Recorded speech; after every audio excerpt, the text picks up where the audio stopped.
مجھے رات بھر چین سے نیند نہیں آئی کیونکہ مجھے حسن کے ساتھ سونے کی عادت ہو گئی تھی۔ بار بار اس کی چوں چوں کی آواز مجھے کان میں سنائی دیتی۔ میں ہڑبڑا کے اٹھ کے بیٹھ جاتی۔ مجھے لگتا جیسے حسن نے میرا دوپٹہ کھینچا ہے، اسے بھوک لگی ہے۔ اکثر وہ مجھے ایسے ہی جگاتا تھا۔ مجھے بار بار حسن کا ہی خیال آ رہا تھا۔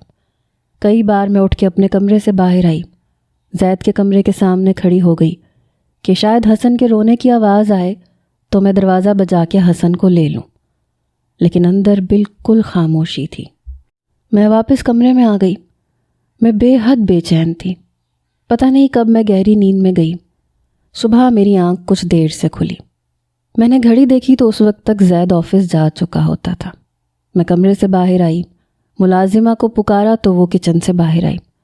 میں نے کہا حسن کہاں ہے، کیونکہ وہ مجھے لاؤنج میں کہیں نظر نہیں آ رہا تھا۔ ملازمہ کہنے لگی زید صاحب اسے اپنے ساتھ آفس لے گئے ہیں۔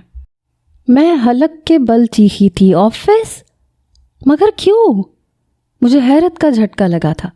آج تک تو وہ کبھی حسن کو آفس لے کے نہیں گیا تھا۔ میں نے فوراً سے زید کا نمبر ملایا۔ ملازمہ مجھ سے ناشتے کا پوچھنے لگی۔ میں نے کہا کچھ نہیں کھانا مجھے زید پہ غصہ آیا تھا۔ کیوں لے کے گیا تھا اسے آفس؟ زید نے چوتھی بیل پہ فون اٹھایا۔ جی مس آیت، فرمائیے۔ میں نے کہا حسن کو آفس کیوں لے کے آیا ہے؟ وہ کہنے لگا میرا بچہ، میری مرضی۔ یہ سن کے مجھے تپ سی چڑھ گئی۔ میں نے کہا اوکے۔ میں پورا دن بے چین رہی۔ میرا دن کاٹنا مشکل ہو گیا۔ مجھے حسن کی بہت زیادہ عادت ہو گئی تھی۔ اس کی چھوٹی چھوٹی شرارتیں کرنا یاد آ رہا تھا۔ وہ میری باتوں کو سمجھتا تھا، میرے بہتے آنسوؤں کو صاف کرتا تھا۔ وہ مجھ سے بے لوث محبت کرتا تھا، اور مجھے لگتا تھا کہ میں اس کی ماں ہوں، اس کی حقیقی ماں ہوں۔ بے شک وہ کبھی میرے وجود کا حصہ نہیں رہا تھا، لیکن یہ سچ ہے کہ وہ میرے لیے میرا سب کچھ تھا۔ شام 6-7 بجے کا انتظار کرنا میرے لیے کسی عذاب سے، کسی کڑے امتحان سے کم نہیں تھا۔ جیسے ہی باہر زید کی گاڑی کا ہارن بجا، میں بھاگتے ہوئے لاؤنج سے باہر آئی تھی۔ گاڑی پورچ میں کھڑی ہوئی، حسن زید کی گود میں بیٹھا ہوا تھا۔ میں فوراً سے اس کی گاڑی کے پاس بھاگ کے گئی۔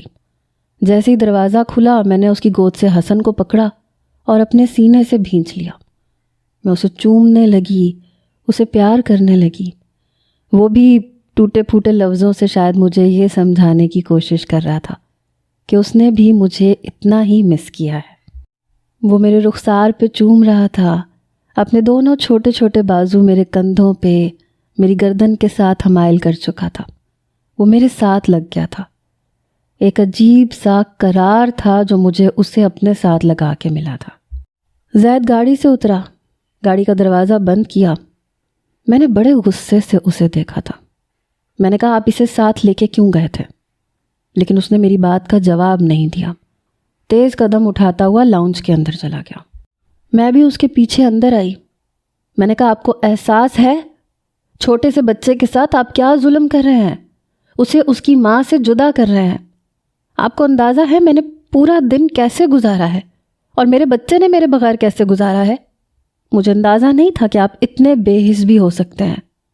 میری بات پہ اس نے پلٹ کے مجھے دیکھا، پھر کہنے لگا مجھے اپنے بیٹے کو اپنی عادت ڈالنی ہے تاکہ جب تم اسے چھوڑ کے جاؤ تو اسے تکلیف ذرا کم ہو۔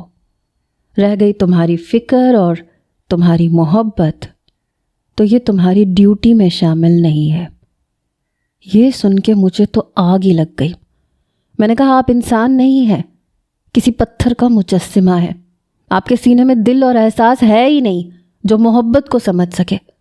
میں پھٹ پڑی تھی۔ روتے ہوئے میں اپنے کمرے میں چلی گئی۔ حسن کافی دیر میرے ساتھ لگا رہا، مجھ سے اپنی خاموش زبان اور ٹوٹے لفظوں سے باتیں کرتا رہا۔ حسن کی ایک دن کی جدائی نے مجھے یہ بتا دیا تھا کہ وہ میرے لیے کیا ہے۔ کاش کہ زید بھی یہ کہہ دیتا، تھوڑی سی محبت وہ بھی دکھا دیتا، لیکن نہیں۔ اس کی انا، اس کا غرور اسے کہاں اس بات کی اجازت دے گا۔ یہ شخص محبت کے قابل ہی نہیں ہے۔ میں نے رات کا کھانا بھی ڈائننگ ٹیبل پہ نہیں کھایا۔ مجھے زید پہ اتنا غصہ آ رہا تھا کہ میرا دل نہیں چاہ رہا تھا کہ اس کی شکل بھی دیکھوں۔ پوری رات حسن میرا ہاتھ پکڑ کے سویا رہا اور میں نے اسے اپنے ساتھ لگائے رکھا۔ کہیں نہ کہیں اس کو بھی یہ وہم تھا کہ کہیں اس کا باپ اسے مجھ سے چھین کے نہ لے جائے، اور میرے اندر بھی یہی خوف تھا۔ اگلے روز میں جان بوجھ کے دیر سے اٹھی تھی تاکہ زید آفس جا چکا ہو۔ حسن اٹھ گیا تھا، میں اسے باہر لے کے آئی تاکہ حسن کو ناشتہ دوں اور خود بھی کروں۔ کچن میں گئی تو ملازمین دوپہر کے کھانے کی تیاری کر رہے تھے۔ میں نے ناشتہ خود بنایا، حسن کو بھی کروایا۔ پورا دن میرا حسن کے ساتھ گزرا۔ اب وہ فٹ بال بھی میرے ساتھ کھیلنے لگا تھا۔ وہ میری طرف فٹ بال پھینکتا تھا اور میں اس کی طرف، اور پھر وہ بھاگا جاتا تھا اور فٹ بال پکڑ کے لاتا تھا۔ میری زندگی میں اگر کوئی خوشی باقی تھی تو وہ صرف حسن کی تھی۔ شام کو جیسے ہی زید کے آنے کا ٹائم ہوا، میں حسن کو لے کے کمرے میں چلی گئی، لیکن تھوڑی دیر بعد میرے دروازے پہ دستک ہوئی۔ اس بار میں نے دروازہ لاک کیا تھا۔ زید باہر کھڑا تھا، کہنے لگا آیت دروازہ کھولو اور میرا بیٹا مجھے دو۔ میں نے کوئی جواب نہیں دیا۔ اس نے پھر سے دروازہ کھٹکھٹایا، کہنے لگا تمہیں میری آواز نہیں آ رہی؟ دروازہ کھول رہی ہو یا پھر میں توڑ دوں؟ میں بڑے غصے سے اٹھی اور دروازہ کھول دیا۔ وہ کہنے لگا پیچھے ہٹو۔ میں نے کہا آپ اسے رات کو اپنے پاس نہیں رکھیں گے، میں نے اسے راستہ دیتے ہوئے کہا تھا۔ اس نے چپ چاپ حسن کو گود میں لیا اور باہر آ گیا۔ کھانا میں نے مجبوراً ٹیبل پہ بیٹھ کے کھایا۔ اس بار وہ حسن کو گود میں بٹھائے کھانا کھلا رہا تھا۔ جیسے ہی وہ کھانا کھانے کے بعد اٹھ کے کھڑا ہوا اور حسن کو اپنے کمرے میں لے جانے لگا تو میں اس کے سامنے جا کے کھڑی ہو گئی۔ میں نے کہا اسے مجھے دے۔ کہنے لگا جی نہیں، یہ میرے ساتھ سوئے گا۔ میں آہستہ آہستہ اپنے بیٹے کو تم سے دور کرنا چاہتا ہوں۔ میں نہیں چاہتا کہ وہ تمہارا عادی ہو جائے، کل وہ میرے ساتھ آفس بھی جائے گا۔ یہ کہہ کے وہ اپنے کمرے میں چلا گیا۔ اس سے پہلے کہ وہ دروازہ بند کرتا میں نے کہا ٹھیک ہے، اگر کل حسن آفس جائے گا تو پھر میں بھی گھر پہ نہیں رہوں گی، میں حمزہ سے ملنے چلی جاؤں گی، کیونکہ میرا کام یہاں پہ حسن کو سنبھالنا ہے۔ جب حسن آپ کے ساتھ ہے تو پھر میرا یہاں کوئی کام نہیں ہے۔ میری اس بات پہ وہ کمرے میں نہیں جا پایا، دروازہ بھی بند نہیں کر پایا۔ کچھ دیر وہ وہیں کھڑا رہا، اس کے بعد اپنے کمرے میں جا کے زور سے دروازہ بند کیا۔ پتہ نہیں مجھے اتنا ایٹیٹیوڈ کیوں دکھا رہا تھا۔ میں اپنے کمرے میں چلی گئی۔ میں سوچ چکی تھی کہ پورا دن گھر سے باہر رہوں گی۔ میں نے فری کو کال کی، میں نے کہا کل کا دن میں تمہارے ساتھ گزاروں گی۔ وہ یہ سن کے خوش ہو گئی۔ وہ کہنے لگی زید ہارون نے تمہیں اجازت دے دی؟ میں نے کہا ہاں، کل میری چھٹی ہے۔ میں رات کو کافی دیر تک فری سے باتیں کرتی رہی، اپنا دل بہلانے کی کوشش کرتی رہی۔ پھر اگلے روز صبح ہی صبح زید کے اٹھنے سے پہلے میں تیار ہو کے گھر سے جا چکی تھی، یہاں تک کہ ناشتہ بھی میں نے فری کے ساتھ اس کے گھر پہ کیا تھا۔ اس کا شوہر کافی اچھے مزاج کا تھا۔ ناشتے کے بعد وہ اپنے آفس چلا گیا۔ پورا دن میں فری کے ساتھ رہی، پرانی باتیں کرتی رہی، دوپہر کا کھانا بھی کھایا، رات تک میں وہیں رہی۔ رات کے 11 بجے دونوں میاں بیوی نے آئس کریم کھلا کے مجھے گھر تک ڈراپ کیا۔ ان کے جانے کے بعد میں نے دروازے کی ڈور بیل بجائی۔ چوکیدار نے مجھے دیکھ کے دروازہ کھول دیا۔ میں اندر آئی، دیکھا تو پورے لاؤنج میں سناٹا مچا ہوا تھا۔ زید اپنے نائٹ سوٹ میں باہر لاؤنج میں بیٹھا ہوا تھا۔ سامنے ٹیبل پہ ایش ٹرے رکھی ہوئی تھی، اپنے دونوں پاؤں سینٹرل ٹیبل پہ رکھے تھے اور سگریٹ پی رہا تھا۔ پتہ نہیں کس جذبے کے تحت اس کی آنکھیں گلابی ہو رہی تھیں۔ جیسے ہی میں لاؤنج میں داخل ہوئی، اس نے ایک نظر مجھے دیکھا، ایک نظر سامنے لگی گھڑی پہ دوڑائی جہاں 11:30 بج رہے تھے۔ مجھے دیکھ کے اس نے اپنی سگریٹ ایش ٹرے میں بجھائی، دونوں پاؤں نیچے کر کے اٹھ کے کھڑا ہوا، اپنی شرٹ ٹھیک کی اور میرے سامنے آ کے کھڑا ہو گیا۔ کہنے لگا وقت دیکھا ہے تم نے؟ میں نے کہا ہاں دیکھا تو ہے، میں تو 9 بجے سے حمزہ کو کہہ رہی تھی کہ مجھے گھر چھوڑ دو، لیکن وہ مان ہی نہیں رہا تھا۔ اب بڑی مشکل سے اس نے میری جان چھوڑی ہے، اور پھر اس کی سنگت میں وقت گزرنے کا مجھے پتہ ہی نہیں چلا۔ میں بہت تھک گئی ہوں، سونا چاہتی ہوں۔ یہ کہہ کے جیسے ہی میں اپنے کمرے کے پاس گئی، کمرے کے دروازے کا نوب گھمایا تو میرا کمرہ لاک تھا۔ یہ دیکھ کے مجھے حیرت ہوئی۔ میں نے پلٹ کے زید کی طرف دیکھا تو وہ وہیں کھڑا مجھے ماتھے پہ بل ڈالے دیکھ رہا تھا۔ میں نے کہا اپنے کمرے کا دروازہ کیوں لاک کیا ہے؟ وہ کہنے لگا تمہاری ڈیوٹی میرے بیٹے کو سنبھالنے کی ہے اور وہ میرے کمرے میں رہے گا، اس لیے اسے سنبھالنے کے لیے تمہیں میرے کمرے میں رہنا پڑے گا۔ اس کی بات پہ میں نے تیکھی نظر اس پہ ڈالی۔ میں نے کہا جی نہیں، میں آپ کے کمرے میں نہیں جاؤں گی، مجھے چابی دیں، مجھے اپنے کمرے میں سونا ہے۔ وہ کہنے لگا اس گھر کا ہر کمرہ لاک ہے آیت، سوائے میرے کمرے کے، تمہارے لیے بس اسی ایک کمرے کا دروازہ کھلا ہے، جب چاہے اندر آ جانا ورنہ تمہاری مرضی ہے۔ یہ کہہ کے وہ اپنے کمرے میں چلا گیا۔ میں کچھ دیر وہیں لاؤنج میں بیٹھی رہی۔ آخر یہ شخص چاہتا کیا تھا؟ نہ مجھے چھوڑنے کو تیار تھا نہ اپنانے کو، اور اب مجھے واقعی میں نیند آ رہی تھی۔ میں اٹھ کے کھڑی ہوئی، اس کے کمرے کا دروازہ کھولا تو سامنے بیڈ پہ حسن سو رہا تھا اور اس کے برابر میں زید لیٹا تھا۔ حسن کی بائیں جانب بیڈ خالی تھا۔ میں نے اندر آ کے دروازہ بند کیا۔ میں یہی سوچ رہی تھی کہ صوفے پہ لیٹ جاؤں، لیکن جب نظر کمرے کی بائیں جانب پڑی جہاں صوفہ رکھا تھا تو وہ جگہ خالی تھی، صوفہ غائب تھا۔ میں زید کے پاس آ کے کھڑی ہو گئی۔ میں نے کہا آپ چاہتے کیا ہیں مسٹر زید؟ کیوں مجھے پریشان کر رہے ہیں؟ اس نے رخ میری جانب نہیں موڑا۔ کہنے لگا میں نے کیا کیا ہے؟ میں نے کہا میرے کمرے کی چابی کہاں ہے؟ وہ کہنے لگا آیت تم اپنے ہی کمرے میں کھڑی ہو، شور مت کرو، بڑی مشکل سے حسن کو سلایا ہے۔ میں نے کہا صوفہ کیوں اٹھوایا ہے آپ نے؟ میں کہاں سوؤں گی؟ میری بات پہ کہنے لگا اتنا بڑا بیڈ نظر نہیں آ رہا تمہیں؟ بڑے آرام سے تم یہاں سو سکتی ہو۔ میں نے کہا نہیں، مجھے بیڈ پہ نہیں سونا۔ میری بات سن کے کہنے لگا تمہاری مرضی ہے، شور مت کرو، حسن جاگ گیا تو میں تمہارے ساتھ بہت برا پیش آؤں گا۔ بڑے غصے سے بول رہا تھا۔ میں چپ چاپ بیڈ کی دوسری جانب لیٹ گئی۔ اس سے پہلے کہ میں مخالف سمت رخ موڑتی، زید نے میرا ہاتھ پکڑ لیا۔ میں بری طرح سے چونکی تھی۔ میں نے کہا یہ کیا بدتمیزی ہے؟ زید میرا ہاتھ چھوڑیں۔ میری بات پہ کہنے لگا شٹ اپ۔ میرا ہاتھ کھینچ کے وہ اپنے سر کے نیچے رکھ چکا تھا۔ میں نے کہا یہ آپ کیا کر رہے ہیں؟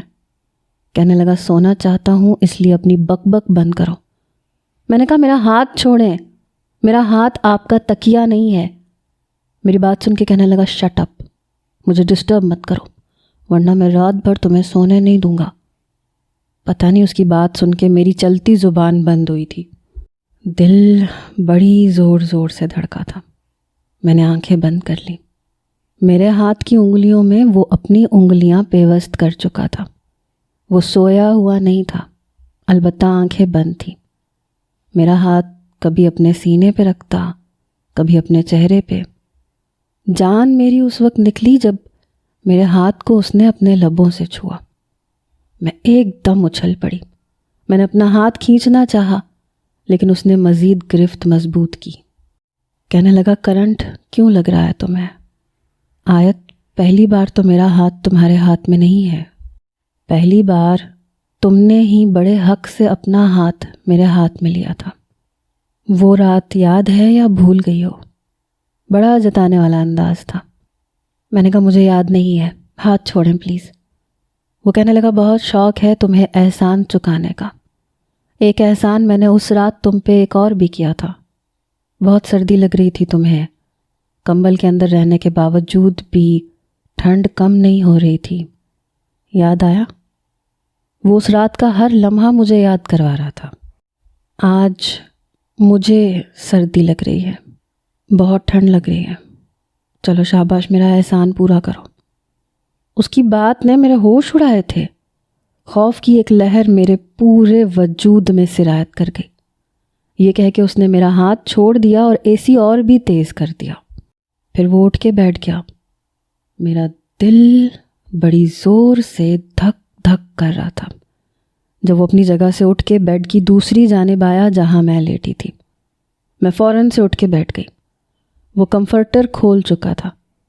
میں نے کہا زید آپ شاید ہوش میں نہیں ہیں، مجھے ایسا کچھ بھی یاد نہیں ہے۔ اس سے پہلے کہ میں بیڈ سے نیچے اترتی وہ میرے برابر میں آ کے لیٹ چکا تھا۔ میرا بازو پکڑ کے مجھے دوبارہ سے بیڈ پہ لٹا چکا تھا، مجھ پہ کمفرٹر دے کر اپنے بالکل قریب کیا۔ بہت سردی لگ رہی ہے آیت، یہ کہتے ہوئے وہ مجھے اپنے حصار میں لے چکا تھا۔ میں نے اس کے سینے پہ ہاتھ رکھ کے اپنی آنکھیں بند کر لیں۔ آنکھیں کھولو آیت، میں نے نفی میں سر ہلایا۔ آپ پلیز مجھ سے دور رہیں۔ کیوں؟ احسان چکانے کا بہت شوق ہے تمہیں، اب کیا تکلیف ہے؟ چکاؤ احسان، اس رات جس طرح میں نے تم پہ احسان کیا تھا، چلو شاباش، میرا احسان واپس کرو۔ میری بیوی ہوتے ہوئے تم ہوتی کون ہو حمزہ کے ساتھ پورا دن گزارنے والی؟ میں تمہیں پتھر کا مجسمہ لگتا ہوں، بے حس انسان لگتا ہوں، خود غرض لگتا ہوں، میرے اندر پتھر کا دل ہے۔ آج جب میرا دل تمہارے پہلو میں دھڑکے گا، اس وقت میں پوچھوں گا تم سے کہ میرا دل پتھر کا ہے کہ نہیں۔ یہ کہہ کے اس نے میرے ہاتھ اپنے سینے سے ہٹائے۔ تمہیں شوہر کی محبت چاہیے تو میں ہوں نا تمہارا محرم، میں تمہیں محبت دینے کو تیار ہوں۔ میں نے کہا مجھے آپ کا یہ احسان نہیں چاہیے زید۔ وہ کہنے لگا تم میری ہو آیت، میری بیوی ہو، میرے کسی رد عمل پہ تم مجھے روک نہیں سکتی۔ میں نے کہا آپ نے ایک کانٹریکٹ کے تحت نکاح کیا تھا، آپ شاید بھول رہے ہیں۔ وہ کہنے لگا مجھے نکاح یاد ہے اور باقی کچھ یاد نہیں ہے، بس وہ رات یاد آ رہی ہے جس نے میرا سکھ چین مجھ سے چھین لیا تھا، میری راتوں کی نیندیں اڑا کے رکھتی تھی، میرے سارے کام اپنے ہاتھوں سے کر کے مجھے اپنا عادی بنا کے، میرے بیٹے کو ماں کی ممتا سے متعارف کروا کے اب تم دامن بچانا چاہتی ہو۔ نو مائی وائف نیور، تمہیں میں اب جانے نہیں دے سکتا، اسے تم میری خود غرضی سمجھ لو یا میری محبت سمجھ لو، تمہاری مرضی۔ یہ کہتے ہوئے وہ میرے قریب آ چکا تھا، وہ سچ میں اپنی محبت سے مجھے متعارف کروا رہا تھا۔ میری زندگی میں حمزہ پہلے بھی نہیں تھا، فون کر کے وہ مجھ سے کہہ چکا تھا کہ وہ اپنی والدہ کی پسند پہ حامی بھر چکا ہے، اگر میں پہلے اسے سچ بتاتی تو وہ ضرور مان جاتا۔ میں اس وقت غصے میں تھی، اس لیے طیش میں آ کے حمزہ سے کہہ دیا تھا، لیکن سچ تو یہ تھا کہ میرا دل بھی زید کے نام کی مالا جپتا تھا۔ میرے کان کے قریب آ کے وہ دھیرے سے اپنی محبت کا اظہار کرنے لگا، میں اپنا آپ اسے سونپنے لگی۔ آئی لو یو مہر، آئی ریئلی لو یو۔ اس کے منہ سے اس کی پہلی بیوی کا نام سن کے میرے اندر جیسے آگ سی لگی تھی، میں نے ایک دم اسے خود سے پیچھے دھکیلا تھا۔ شاید اپنی غلطی کا احساس اسے بھی ہو گیا تھا۔ شٹ، اس نے بے ساختہ کہا۔ میں رونے لگی۔ میں نے کہا آپ مجھ سے محبت کرتے ہی نہیں ہیں، بس آپ اپنے بیٹے کی خاطر مجھے زبردستی اپنے ساتھ باندھنا چاہتے ہیں تاکہ میں کہیں چلی نہ جاؤں۔ وہ چپ چاپ میری باتیں سن رہا تھا۔ میں بیڈ سے اٹھ کے کمرے سے باہر چلی گئی اور لاؤنج کے صوفے پہ جا کے بیٹھ گئی۔ اسے ابھی بھی اپنی پہلی بیوی سے محبت تھی، مجھ سے محبت تھی ہی نہیں۔ اسے بس ڈر تھا کہ میں اس کے بیٹے کو چھوڑ کے نہ چلی جاؤں۔ میں وہیں صوفے پہ لیٹ گئی اور رونے لگی۔ کچھ دیر بعد وہ کمرے سے باہر آیا۔ میں نے اسے دیکھ کے آنکھیں بند کر لیں۔ وہ کہنے لگا آیت آئی ایم سوری، بے اختیار مہر کا نام نکل آیا تھا، پلیز کمرے میں جا کے سو جاؤ، ملازمین دیکھیں گے تو بہت باتیں بنائیں گے، میں تمہیں پریشان نہیں کروں گا۔ میں نے کہا نہیں، مجھے آپ کے کمرے میں نہیں جانا، میرے کمرے کا لاک کھول کے دیں۔ میرے کہنے پہ اس نے میرے کمرے کا دروازہ کھول دیا۔ میں اپنے کمرے میں آ کے رونے لگی۔ مرد اپنی پہلی محبت کو کبھی نہیں بھول پاتا۔ زید کے لیے میں صرف اس کے بچے کی ماں تھی، جس کے بغیر اس کا بچہ نہیں رہ سکتا تھا، لیکن اس کے دل میں وہی تھی، اس کی پہلی بیوی، اس کی پہلی محبت۔ پتہ نہیں روتے روتے کب میری آنکھ لگ گئی۔ صبح جب میں باہر آئی تو وہ آفس نہیں گیا تھا، اپنے نائٹ سوٹ میں وہ حسن کو گود میں بٹھائے ناشتہ کروا رہا تھا۔ مجھے دیکھ کے اس کی نظریں بدلی، شاید میری متورم آنکھیں دیکھ کے اسے افسوس ہوا تھا۔ میں سیدھا کچن میں گئی، اپنے لیے ناشتہ بنایا اور ٹیبل پہ بیٹھ کے ناشتہ کرنے لگی۔ زید نے کسی کو فون کیا تھا، وہ کہنے لگا 10 دن کے لیے آفس کو سنبھال لینا، میں اپنے بیوی اور بچے کے ساتھ دبئی جا رہا ہوں۔ میں نے غصے سے اسے دیکھا، اس نے فون بند کر دیا۔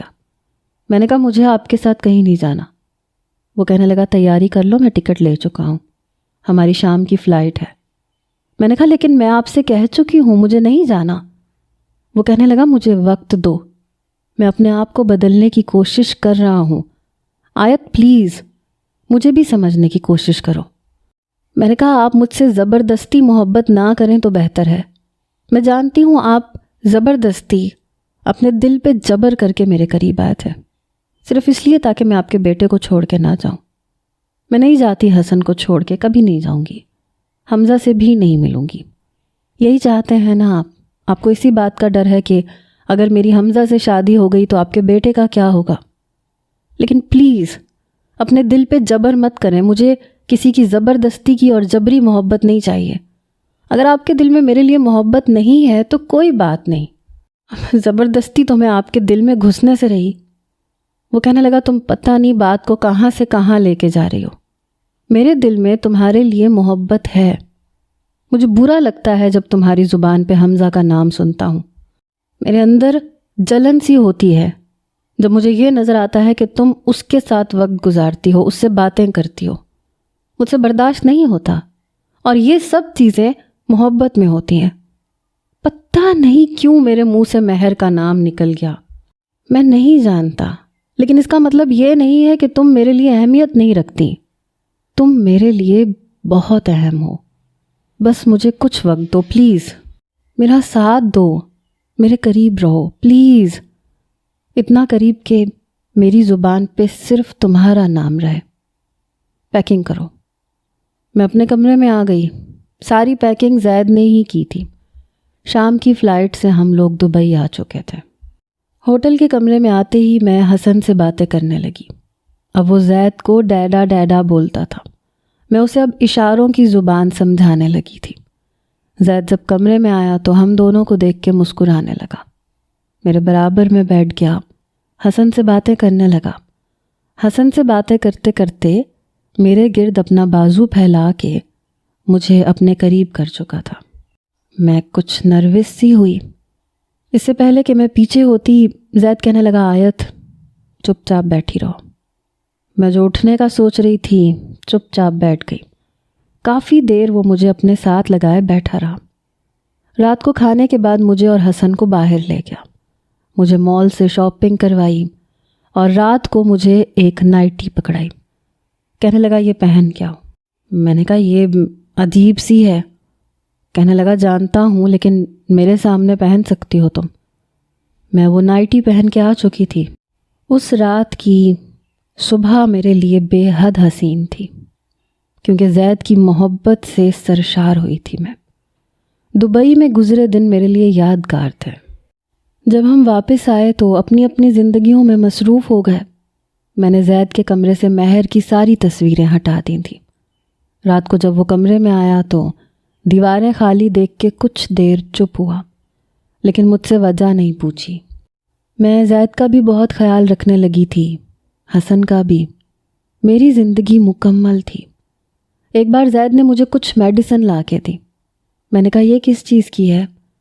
کہنے لگا مجھے مزید اولاد نہیں چاہیے۔ یہ سن کے مجھے کچھ حیرت ہوئی تھی۔ وہ کہنے لگا دیکھو مجھے غلط مت سمجھنا، لیکن میں نہیں چاہتا کہ تمہارا اپنا بچہ ہو جائے اور تم حسن کو وہ توجہ نہ دو جو تمہیں دینی چاہیے۔ میں نے کہا آپ کو ایسا کیوں لگتا ہے؟ وہ کہنے لگا ایسا ہوتا ہے، میں جانتا ہوں، جب تمہارا کل کو اپنا بچہ ہوگا تو تم حسن کو فراموش کر دو گی۔ میں نے کوئی جواب نہیں دیا۔ وقت یوں ہی گزرنے لگا۔ حیرت کا جھٹکا ہم دونوں کو اس وقت لگا جب 5 سال کی عمر تک پہنچ کر حسن نے باتیں کرنی شروع کر دیں۔ اسے ہلکا ہلکا سنائی بھی دیتا تھا۔ اسے لندن لے جا کر علاج کروایا، وہ اچھے طریقے سے سن لیتا تھا اور باتیں بھی کرتا تھا۔ پتہ ہی نہیں چلا کب وقت تیزی سے گزر گیا۔ اب وہ بڑا ہو چکا تھا مگر ابھی بھی میرے ہاتھ سے کھانا کھاتا تھا۔ میں نے کہا یونیورسٹی میں آ گئے ہو، کچھ تو شرم کرو، اب خود سے کھایا کرو۔ کل کو تمہاری شادی ہوگی تو کیا تب بھی میرے ہاتھ سے کھانا کھاؤ گے؟ میں نے اسے شرم دلانی چاہی۔ وہ کہنے لگا ہاں میری شادی ہو جائے گی تو بھی میں آپ کے ہاتھ سے کھانا کھاؤں گا، اور میری بیوی بھی آپ کے ہاتھ سے کھانا کھائے گی، اور جب میرے بچے ہوں گے نا موم، وہ بھی آپ کے ہاتھ سے کھانا کھائیں گے۔ مجھے اس معاملے میں بڑا ہونا ہی نہیں ہے۔ ہم دونوں ماں بیٹے کی محبت دیکھ کے زید کبھی کبھی مجھ سے کہتا تھا، آیت، شاید تم میری زندگی کی کوئی بہت بڑی نیکی تھی جو تم میری زندگی میں آئی۔ ہر عورت کو اولاد کی خواہش ہوتی ہے، لیکن تم نے میرے بیٹے کی خاطر بہت قربانیاں دی ہیں۔ میں نے کہا، آپ کا نہیں، میرا بیٹا۔ میری بات سن کے مسکرانے لگتا تھا۔ ایک بار حسن یونیورسٹی سے واپس آیا تو بے حد چپ سا تھا، پریشان بھی تھا۔ میں نے کہا، کیا ہوا تمہیں؟ کسی سے لڑائی کر کے آئے ہو کیا؟ اس نے مجھے کوئی جواب نہیں دیا، اپنے کمرے میں جا کے دروازہ زور سے بند کر لیا، اور ایسا پہلی بار ہوا تھا۔ میں فوراً سے اس کے پیچھے گئی۔ میں نے کہا، حسن، دروازہ کھولو، کیا ہوا ہے تمہیں؟ وہ کہنے لگا، مجھے پریشان مت کریں، مجھے اکیلا رہنے دیں۔ مجھے سمجھ نہیں آ رہی تھی اسے ہوا کیا ہے۔ پورا دن وہ اپنے کمرے میں بند رہا۔ رات کو جب زید واپس آیا تو میں رونے لگ چکی تھی۔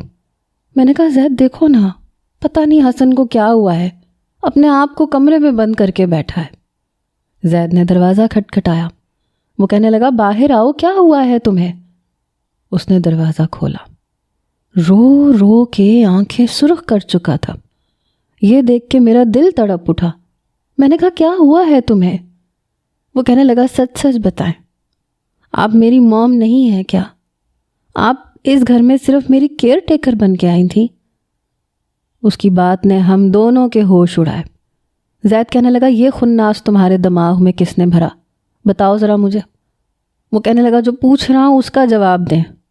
ڈیڈ مجھے بتائیں، کیا یہ میری سگی ماں ہے؟ میں سوچ بھی نہیں سکتی تھی کہ یہ سوال کبھی حسن مجھ سے کر سکتا ہے۔ زید کہنے لگا، ہاں ہے تمہاری سگی ماں، یہ سگی ماں سے بڑھ کے ہے۔ وہ کہنے لگا، اس کا مطلب رانیہ سچ کہہ رہی تھی، یہ میری سگی ماں نہیں ہے۔ رانیہ مہرین کی بیٹی تھی، شاید اسی کی یونیورسٹی میں پڑھتی تھی۔ وہیں اس کی ملاقات اس سے ہوئی اور اسی نے حسن کو یہ سب کچھ بتایا۔